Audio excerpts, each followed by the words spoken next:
Some extreme eaters can be truly horrific.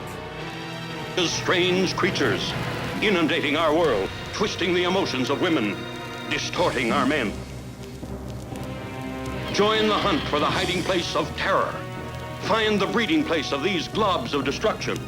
It's an adventure that'll burst your blood vessels with suspense. Horror movies have thrived on our nightmares about being eaten alive. But there's one animal that's never made it onto the big screen. Yet it lives in our beds and eats more of us than any other creature on Earth.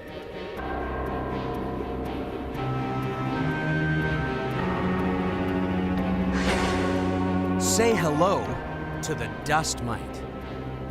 It's so small that you can't see it without a microscope.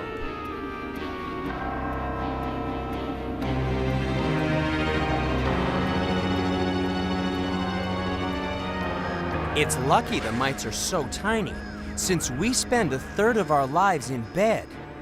That means we spend a third of our lives next to 2 million dust mites that can live in our mattresses. These 8-legged scavengers are number 6 in the countdown because every night they feast on our bodies. Dust mites eat our skin, and each day we produce an incredible number of skin cells for them to eat.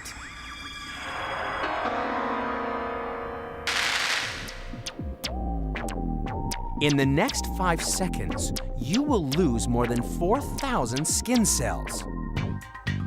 It's perfectly natural. It's part of your body's defense system for you to shed more than 1 million dead skin cells every hour. But it means that in just one day, the amount of skin shed by the world's human population would fill a 4-story house. 80% of the dust you see floating in a sunbeam is actually flakes of dead skin. And this is food for the dust mites that live in your bed. Just like any animal, what goes in must come out. And what comes out of a dust mite is a pellet of digested skin. Each day, about 20 of these tiny pellets join the piles of dust mite carcasses and cast off skins that accumulate in your bed.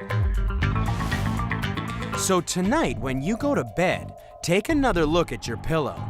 If it's more than a couple of years old, about 10% of its weight will be from dust mites and their droppings.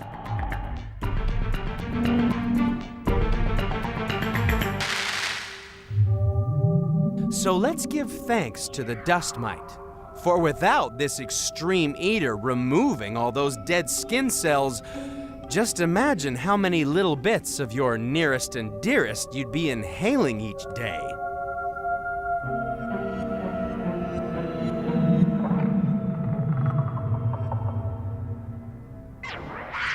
The dust mite may have a flaky sense of taste, but it's still only number 6 in the countdown. Because still to come is a little fish that just loves eating big fish.